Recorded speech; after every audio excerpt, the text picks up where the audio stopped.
Hello guys, আসসালামু আলাইকুম। আজকে আমি আপনাদের জন্য একটি আম ভর্তা রেসিপি নিয়ে এসেছি। প্রথমে আমি আমগুলোকে সুন্দর করে এভাবে কুচি কুচি করে কেটে নিচ্ছি।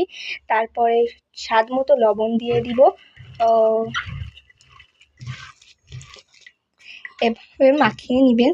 এরপর আমি শুকনা মরিচ দিয়ে এভাবে মাখিয়ে নিব।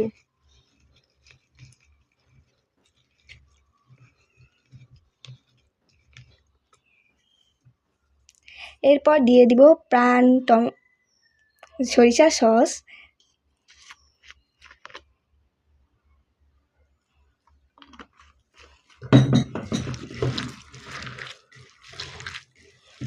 ভালোভাবে মাখিয়ে নিব।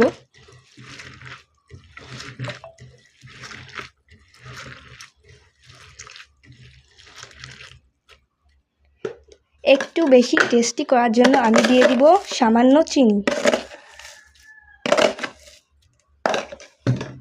দিয়ে ভালো করে মাখিয়ে নিব।